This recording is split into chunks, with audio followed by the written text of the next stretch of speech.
اس لیے ہم یہ کہتے ہیں کہ یہ جلسہ صرف پختونخوا صوبے کا جلسہ تھا، اور اس میں جو تقریریں کی گئیں وہ ناقابل بیان حد تک غلیظ تقریریں تھیں، گندی تقریریں تھیں، یعنی گالیاں دی گئیں۔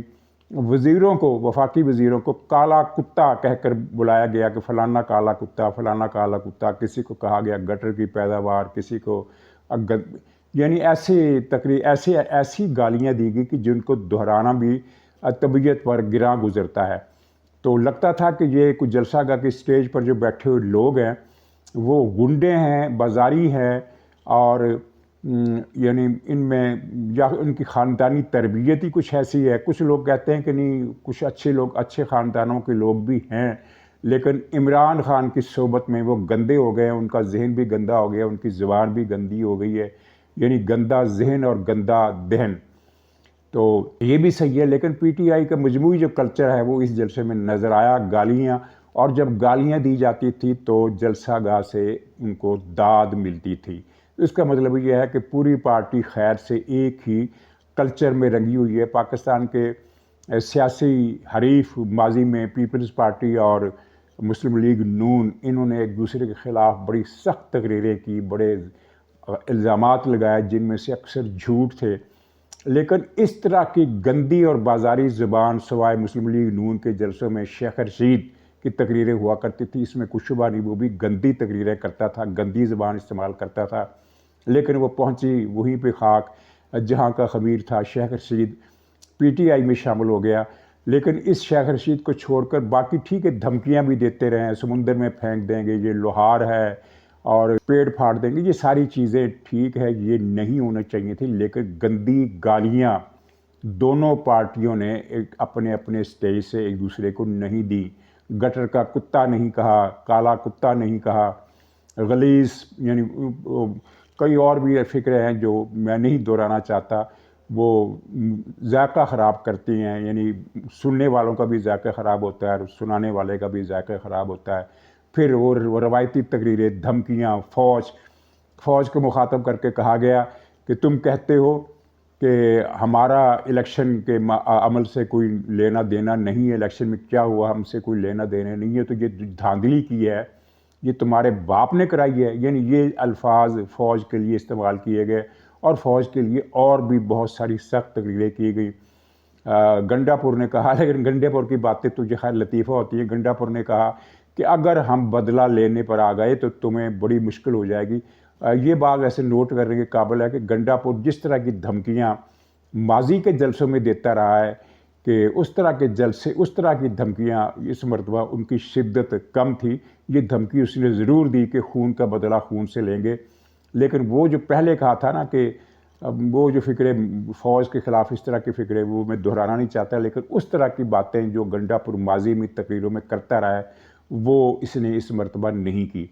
تو بہرحال جلسے کی تقریروں کا اوورآل جو اگر ہم یہ کہیں کہ امپریشن کیا بنتا ہے، تو وہ ایک تو یہی بنتا ہے جو میں نے عرض کیا کہ یہ خاندانی تربیت کا اثر ہے، یہ گنڈوں کا ایک ٹولہ ہے جو بازاری اور گندی زبان بولتا ہے، سٹیج پر چڑھ کر بھی گالیاں بکتا ہے، اور دوسرے پھر اس جلسے سے ایک فرسٹریشن، ایک مایوسی جھلک رہی تھی، کیونکہ پی ٹی آئی والوں کو 2 سال سے یہ بتایا جا رہا ہے کہ بس انقلاب آنے والا ہے اور ہماری، لیکن وہ کہیں بھی کوئی صورت نظر نہیں آتی، تو ایک مایوسی نے بھی پارٹی کو اپنی گرپ میں لے رکھا ہے۔ اچھا، دوسری بات بڑی اہم جو ہے وہ یہ ہے کہ پی ٹی آئی نے یہ اعلان کیا تھا، عمران خان نے اعلان کیا تھا، عمران خان نے ہدایت کی تھی، وہ پنجاب کی ایک پارٹی لیڈر ہے خاتون، جس کو یہ پنجاب کی ذمہ داری دی گئی کہ اگر لاہور میں جلسہ عام کرنے کی اجازت نہ دی گئی تو تمہاری یہ ڈیوٹی ہے کہ پورے پنجاب کو جام کر دو۔ تو میں نے اپنے پروگرام میں کہا تھا کہ پنجاب کیا، یہ عالیہ حمزہ صاحبہ تو اپنی گلی بھی جام کرانے کی صلاحیت نہیں رکھتی، پنجاب کیا جام کرائیں گی؟ تو کیا پنجاب جام ہوا؟ پنجاب کا کوئی کونا بھی جام ہوا؟ پورے پنجاب میں یہ کہیں بھی چند درجن سے زیادہ، بلکہ چند درجن بھی زیادہ ہیں، چند درجن میں 60 70 80 بندے ہوں تو چند درجن کہا جاتا ہے، 20 25 بندوں کو چند درجن نہیں کہا جاتا۔ کہیں 10 آدمی نکلے جلوس کے لیے، کہیں 15 آدمی نکلے، کہیں 20 آدمی نکلے، اس طرح پورے پنجاب میں جہاں جہاں بھی نکلے، ہر شہر سے تو خیر نکلے ہی نہیں نا، 10-15 شہروں سے ان کے مظاہرے ہوئے ہیں. سب سے بڑا مظاہرہ ملتان کا تھا جہاں 40-50 افراد. اس مظاہرے کو آپ چند درجن کا مظاہرہ کہہ سکتے ہیں. تو ان میں سے بھی 10-15 پکڑ لیے گئے، باقی بھاگ گئے. یعنی یہ بھاگنے میں بڑے شیر ہوتے ہیں. مجھے یاد ہے کہ پارٹیوں کے جلسے جلوس جو ہوتے ہیں نا، وہ جب ان کو لوگوں کو گرفتار کیا جاتا ہے، جلوس روکا جاتا ہے، تو ان کا پولیس سے ایک ٹاکرا ہوتا ہے اور کافی دیر تک پولیس سے آنکھ مچولی رہتی ہے. بالآخر کار ان کو منتشر ہو جانا ہوتا ہے. یہ جلوس منتشر ہو جاتے ہیں. یہ تو نہیں ہوتا کہ 24 گھنٹے تک فائٹ کرتے رہتے ہیں، لیکن کچھ نہ کچھ پولیس سے وہ اپنی فائٹ کرتے ہیں. پتھراؤ ہو گیا، نعرے بازی ہوگی، آنکھ مچولی، آگے بھاگے پیچھے بھاگے. پی ٹی آئی کا یہ کمال ہم نے دیکھا ہے کہ جہاں بھی پولیس آئی ہے اس نے 10-12 گرفتار کیے ہیں، باقی غائب ہو گئے، باقی کا پتہ ہی نہیں چلا گئے کدھر. اور یہ کہتے ہیں جی سختیاں بہت ہیں. بھی ٹھیک ہے، سختی بہت ہے، لیکن وہ جو 40-50 نکلے ملتان میں تو 400-500 اور نکل آتے. 10 پکڑے گئے نا، باقی تو بھاگ گئے، یہ بھی بھاگ جاتے. یعنی آپ تو 400-500 ملتان جیسا 15-20 لاکھ آبادی کا، اتنی شاید آبادی ہوگی اس کی، 15 لاکھ کے قریب تو ضرور ہوگی. اتنی آبادی کے شہر میں یہ 50 آدمی اگر نکلتے ہیں تو پھر یہ کیا عوامی طاقت ہے اور کیا اسٹیٹ فورس ہے، اور کیا اس طاقت کے بل پر پی ٹی آئی انقلاب لانا چاہتی. لاہور میں کوئی نکلا ہی نہیں. باقی یعنی 10-15 شہروں میں جو نکلے ملا کر بھی 1000 نہیں بنتے، ملا کر بھی 1000 نہیں بنتے. یہ پاکستان کی سیاسی تاریخ میں میرے خیال ہے پہلی جماعت ہے جو پورے صوبے سے یوم احتجاج، جس کو انہوں نے زندگی موت کا مسئلہ ہر کال پر انہوں نے بنایا ہوتا ہے کہ بھئی اس مرتبہ دیکھنا، اس مرتبہ ہم نکالیں گے لوگ، اس مرتبہ انقلاب آئے گا. اور ہر مرتبہ یہی ہوتا ہے کہ 1000 لوگ بھی پورے صوبے سے نہیں نکل سکتے. آج جماعت اسلامی کال دے پنجاب میں، جس کا ووٹ بینک پنجاب میں نہ ہونے کے برابر ہے، تو میرے خیال میں وہ لاہور شہر میں 10-12 ہزار کا جلوس نکال لیں گے، ملتان میں بھی 2,500-3,000-4 ہزار کا جلوس نکال لیں گے، اسلام آباد میں بھی 6-7 ہزار کا جلوس نکال لیں گے. JUI جو پنجاب کی سیاست میں ایگزسٹ ہی نہیں کرتی، اگر وہ مولانا فضل الرحمان صاحب کال دیں پنجاب میں تو پنجاب کے ہر شہر میں جلوس نکلیں گے JUI کے، اور 200-250 تو ہر شہر سے افراد نکل ہی آئیں گے، اور بڑے شہروں میں تو کئی ہزار بھی نکل سکتے ہیں.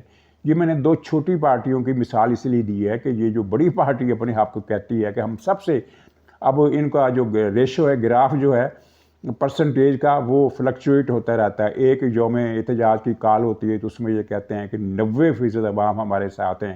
دوسری کال آتی ہے تو اس میں کہتے ہیں کہ 70% عوام ہمارے ساتھ ہیں. تیسری کال آتی ہے تو کہتے ہیں کہ 98% عوام ہمارے ساتھ ہیں. اور پھر جھوٹ کا وہ طوفان. مثلا کل ہی میں نے ان کے ایک لیڈر کو سن رہا تھا ٹی وی پر کہ جناب دیکھیں الیکشن میں ایسی دھاندلی ہوئی ہے کہ جس نے 80,000 ووٹ لیے، جس نے 1,00,000 ووٹ لیے وہ تو ہار گیا، اس کو ہرا دیا گیا، اور جس نے 25,000 ووٹ لیے تھے اس کو 80,000 ووٹ اس کو ڈال کر اس کو 1,05,000 ووٹ دے کر جتوا دیا گیا. ایسا ممکن ہے؟ یعنی یہ ڈاکہ کہتے ہیں، ڈاکہ پڑا الیکشن کا ڈاکہ پڑا تھا 2018 کے الیکشن میں، جب وہ سسٹم بٹھا دیا گیا اور ووٹ گننے کا، اور پھر مرضی کے نتائج جاری کر کے پی ٹی آئی کو حکومت دلوائے گی. پھر نتیجہ بھگت لیا، پاکستان نے بھی بھگت لیا، اور جو لائے تھے انہوں نے بھی بھگت لیا کہ یہ ہم کیا کر بیٹھے، اتنا بڑا بلنڈر. تو اب یہ بات ذہن میں رہے کہ یہ افراد کی جنگ نہیں ہے جس طرح یہ کہا جاتا ہے کہ عمران خان کا حافظ اعظم منیر سے جھگڑا ہے، اور جو بھی اس کا بیک گراؤنڈ ہے. بھائی یہ لوگ پاکستان کے خاتمے کی باتیں کرتے ہیں اپنی محفلوں میں اور تقریروں میں، اور لابینگ کرتے ہیں اور مہمات چلاتے ہیں. تو یہ بھائی ادارے جو ہیں وہ اس پارٹی کے خلاف ہو گئے، نسل در نسل ادارے اس پارٹی کے خلاف رہیں گے. اگر یہ پارٹی کا باقی ماندہ وجود بچ بھی جاتا ہے اگلے برسوں میں تو یہ نسل در نسل، جس طرح شیخ مجیب کا قصہ 50 یعنی کتنے سال ہو گئے، 55 سال ہو گئے. کیا فوج اگر شیخ مجیب الرحمان کی باقیات پاکستان میں آئیں تو کیا فوج ان کا ویلکم کرے گی؟ فوج کے اندر نسل در نسل ان کے گھروں کے اندر شیخ مجیب سے نفرت رہے گی، کیونکہ ایک پوری لمبی کہانی ہے جس کے بہت ساری تفصیلات ہم جانتے ہیں اور بہت ساری تفصیلات ہم نہیں جانتے. تو خیر اس جلسے کی اس جلسے اور اس یوم احتجاج کی بری طرح ناکامی کے بعد حکومت کا جو کانفیڈنس ہے وہ پھر اتنا بڑا کہ آپ نے دیکھا پھر دو بیانات آئے. ایک بیان آیا اسپیکر ایاز صادق کا، انہوں نے کہا کہ میری گزشتہ ٹویٹ کا یا بیان کا غلط مطلب لیا گیا، میں نے یہ بالکل پی ٹی آئی کو مذاکرات کی دعوت نہیں دی، نہ مذاکرات کی دعوت دینے کا کوئی ارادہ ہے. میں نے تو صرف یہ کہا تھا کہ میرے دروازے سب کے لیے کھلے، جس نے آنا ہے آ جائے، اور اب بھی اگر پی ٹی آئی مذاکرات کرنا چاہتی ہے تو ٹھیک ہے، وہ آ جائے میرے پاس، میں بات کر لوں گا ان سے، لیکن میں نے مذاکرات کی دعوت دی نہ دوں گا.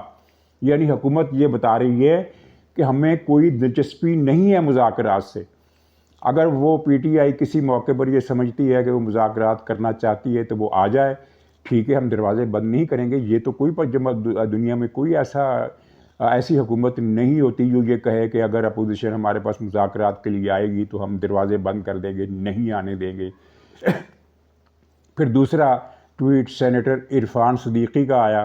انہوں نے کہا کہ جو حکومت کی جو مذاکراتی کمیٹی تھی دونوں حکومت کی اور پی ٹی آئی کی، وہ عملاً ختم ہو چکی ہے. عملاً یعنی ظاہر ہے رسمی طور پر تو ختم نہیں ہوئی، کیونکہ رسمی طور پر ختم تب ہوتی ہے جب اس کے خاتمے کا اعلان کر دیا جائے. تو اعلان تو نہیں ہوا، لیکن عملاً ختم ہو چکی ہے. اس کا مطلب یہ ہے کہ حکومت نے اپنا موڈ کل شام واضح کر دیا کہ ہمیں مذاکرات سے کوئی دلچسپی نہیں ہے. تمہیں دلچسپی ہے تو دیکھ لیں گے، ہمیں کوئی دلچسپی نہیں ہے. تمہیں کوئی دلچسپی ہے تو تم اپنا فیصلہ کر لو، ہمیں کوئی دلچسپی نہیں ہے، نہ ہمیں کوئی چاہت ہے تمہیں بلانے کی، اور نہ ہی ہماری کوئی خواہش ہے، نہ ہی ہماری ضرورت ہے، نہ ہی ہماری مجبوری ہے. جو کچھ ہے تمہاری سائٹ پر ہے، تم جو فیصلہ کرو وہ اس کے حساب سے پھر دیکھ لیں گے. تو یہ ایک حکومت کا جو کانفیڈنس لیول ہے اس یوم احتجاج کی ناکامی سے بڑھ گیا ہے. اور پورا پنجاب تو کیا، پنجاب کا کوئی محلہ، کوئی کوچہ گلی کا کوئی کونا تک بند نہیں ہوا. اور یہ بڑے دعوے سے پی ٹی آئی کا میڈیا اور پی ٹی آئی کے ٹی وی چینلز پر بیٹھے ہوئے اینکر پرسن یہ بتا رہے تھے کہ جلسے کی اجازت دے دی جائے، حکومت کے لیے بہتر ہے کہ وہ لاہور میں پی ٹی آئی کو جلسہ کرنے دے، ورنہ وہ یہ پورا پنجاب جام کر دیں گے. اب ان کو شرم آنی چاہیے کہ پنجاب جام، یعنی اگر کوئی یہ پارٹی دعویٰ کرے کہ ٹھیک ہے ہم صوبہ جام نہیں کرا سکے، لیکن ہم نے فلاں جگہ پر کچھ نہ کچھ ڈسٹربنس پیدا کی ہے، کچھ رکاوٹیں پیدا کی ہیں، فلاں سڑک بند کی ہے، فلاں جگہ پر پولیس کو انگیج کیا ہے، فلاں جگہ پر یہ کی، کچھ بھی تو نہیں ہوا نا، کچھ بھی نہیں ہوا. پنجاب جیسا پرسوں تھا ویسا ہی کل تھا. تو ان کو اپنی اسی سے اپنے یعنی فیوچر کا اندازہ لگا لینا چاہیے کہ یہ پارٹی کس طرف جا رہی ہے. تو ریاستی ذرائع سے کچھ لوگوں کی باتیں ہوتی رہتی ہیں، پتہ نہیں کیا مسئلہ ہے. ایک یعنی ریاست کی طرف سے ایک واضح موقف بار بار ان کو بتایا جاتا ہے، لیکن پھر بھی یہ رابطہ کرتے ہیں کہ جناب آج کی اپوزیشن ہے، یعنی آج موڈ بدل تو نہیں گیا، آج کچھ طبیعت تبدیل تو نہیں ہو گئی. تو انہوں نے پھر رابطے کیے ہیں کہ یہ میں بات کر رہا ہوں کل ایک دن پہلے کی، 8 فروری کی نہیں، 7 فروری کی بات کر رہا ہوں. 8 فروری کو تو خیر یہ سپر فلاب ہو گئے، ان کا بیڑا ہی غرق ہو گیا. لیکن ایک دن پہلے جو کچھ لوگوں نے رابطے کیے اور معلوم کرنے کی کوشش کی تو وہاں سے وہی جواب ملا کہ جو مرضی ہو جائے، یہ حکومت اور یہ پارلیمنٹ اپنی 5 سال کی مدت قطعی طور پر پورا کرے گی. اور الیکشن کا کوئی جس طرح یہ ایک پروپیگنڈا کیا جا رہا ہے نا بعض چینل سے کہ جناب ایک درمیانی رستہ تلاش کیا جا رہا ہے، کہ پچھلے سال یہ کہتے تھے کہ 25 میں الیکشن ہوں گے، اب انہوں نے کہا ہے کہ 26 میں الیکشن ہوں گے، یعنی 2 سال پہلے الیکشن ہو جائیں گے. تو ان کو جواب ملا کہ نہیں، کوئی الیکشن نہیں ہو رہے. اور ناظرین اس مرتبہ ہوا یہ ہے کہ پچھلی مرتبہ سے مراد یہ ہے کہ مشرف کے جانے کے بعد ریاستی اداروں نے یہ فیصلہ کیا تھا کہ حکومتیں تو ہم بدل دیا کریں گے لیکن پارلیمنٹ اپنی مدت پوری کرے گی.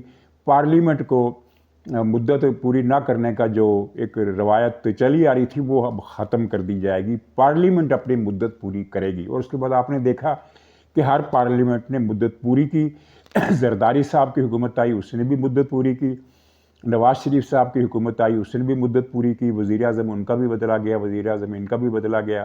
پھر عمران خان کی حکومت بنی تو پارلیمنٹ نے تب بھی مدت پوری کی.